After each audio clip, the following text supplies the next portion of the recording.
ये एक ऐसी कहानी है जो हमें सत्ता, रहस्य और धोखे के सबसे अंधेरे कोनों तक ले जाती है। चलिए न्यूयॉर्क शहर चलते हैं। वहां बीचों बीच एक बहुत ही आलीशान 7 मंजिला हवेली है। बाहर से देखने में ये किसी भी अमीर और ताकतवर इंसान का घर लगेगा, लेकिन इसके दरवाजे के पीछे कुछ बहुत ही गहरे राज छिपे थे। सोचिए, अंदर का माहौल कैसा रहा होगा। दरवाजे पर दर्जनों नकली आंखें लगी थीं, जैसे हर आने जाने वाले को घूर रही हों। और अंदर घुसते ही हॉल के बीचों बीच छत से एक दुल्हन की मूर्ति लटकी हुई थी। ये जगह किसी घर से ज्यादा एक भयावह जाल लगती थी। इस घर की सच्चाई एक पीड़िता की गवाही से सामने आती है।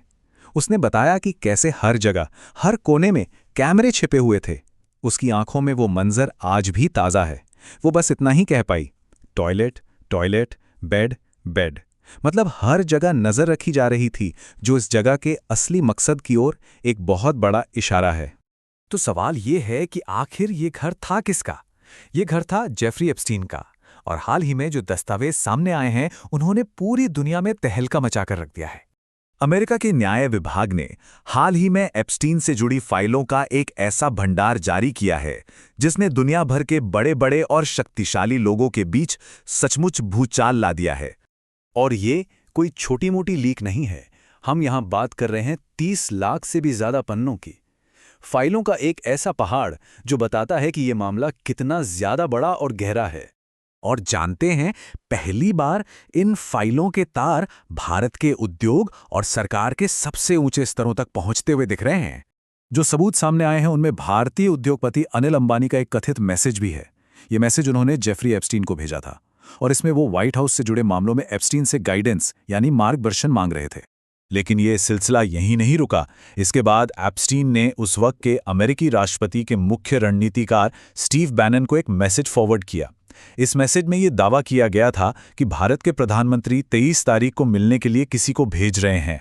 और फिर वो 2 शब्द जो सबसे ज्यादा चौंकाने वाले हैं, एप्स्टीन ने बैनन को भेजे, मोदी ऑन बोर्ड, जिसका मतलब है मोदी तैयार हैं। अब ये एक ऐसा दावा है जिसके बहुत बड़े राजनीतिक मायने हो सकते हैं। इस जाल में एक और बड़ा नाम सामने आया है, हरदीप सिंह पुरी का, जो एक पूर्व वरिष्ठ राजनयिक हैं और अब मोदी सरकार में मंत्री हैं। फाइलों से ये पता चलता है कि 2015 से 2017 के बीच उनकी एप्स्टीन के घर पर कम से कम 3 बैठकें हुईं। सिर्फ इतना ही नहीं, एप्स्टीन ने लिंक्डइन के फाउंडर से पुरी का परिचय यह कहकर करवाया कि ये भारत में अपना आदमी है। और तो और, पुरी ने कथित तौर पर भारत के बड़े डिजिटल इंडिया कार्यक्रम की जानकारी भी एप्स्टीन के साथ साझा की। तो सबसे बड़ा सवाल तो यही उठता है कि एक college drop out Jeffrey Epstein ने आखिर दुनिया के सबसे शक्तिशाली लोगों पर इतना कंट्रोल कैसे कर लिया? जवाब छिपा है उसके काम करने के तरीके में, उसके एक ब्लूप्रिंट में। देखिए, एप्स्टीन का कथित तरीका बिल्कुल एक ब्लूप्रिंट जैसा था। पहला कदम, पहुंच बनाना, जो उसे लेस्ली वैक्सनर जैसे अरबपति दोस्तों से मिली, जिन्होंने उसे मैनहट्टन की वो आलीशान हवेली मुफ्त में दे दी। दूसरा कदम, दुनिया भर के बड़े बड़े लोगों को, एलीट मेहमानों को अपने घरों में बुलाना।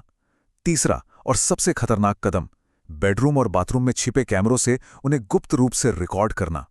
चौथा, इन रिकॉर्डिंग्स की सीडी बनाकर उन पर नाम लिखकर उन्हें एक तिजोरी में संभाल कर रखना। और पांचवा कदम, इसी आपत्तिजनक सामग्री का इस्तेमाल ब्लैकमेल करने के लिए करना और उससे सत्ता और पैसा हासिल करना।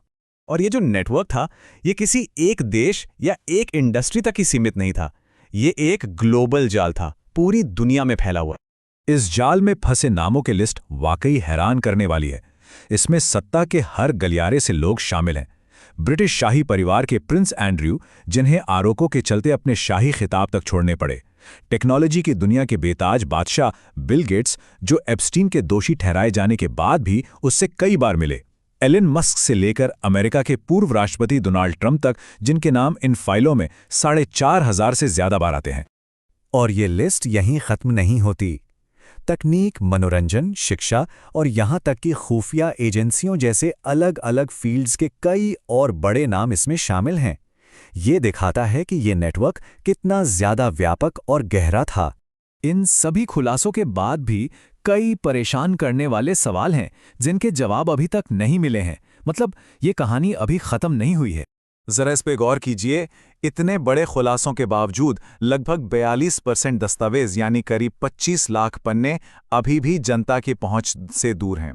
सोचिए उन पन्नों में और किन किन लोगों के राज दफन होंगे। और यहाँ एक कड़वी सच्चाई सामने आती है। इस पूरे ग्लोबल स्कैंडल में अब तक सिर्फ एक ही व्यक्ति, एप्स्टीन की सहयोगी घिस्लीन मैक्सवेल को ही लंबी जेल की सजा हुई है। बाकी शक्तिशाली लोगों का जो पूरा नेटवर्क है वो लगभग अछूता है। और फिर इस कहानी में एक और परेशान करने वाला पैटर्न नजर आता है। अजीब इत्तेफाक से होती मौतें। पहले अगस्त 2019 में जेफरी एप्स्टीन की जेल में मौत हो जाती है, जिसे आधिकारिक तौर पर सुसाइड बताया गया। फिर फरवरी 2022 में उसका एक अहम साथी जीन ल्यूक ब्रुनेल, जिस पर लड़कियों को फंसाने का आरोप था, उसकी भी जेल में मौत हो जाती है और इसे भी सुसाइड ही करार दिया जाता है। तो अंत में हम उसी एक सवाल पर आके रुक जाते हैं, जो इस पूरे मामले पर एक बड़े प्रश्न चिन्ह की तरह लटका हुआ है। क्या ये वाकई आत्महत्या थी, या फिर सत्ता के इस वैश्विक नेटवर्क को बचाने के लिए उसे हमेशा के लिए चुप करा दिया गया? ये एक ऐसा सवाल है जो हमें सत्ता और न्याय की असलियत पर सोचने के लिए मजबूर करता है।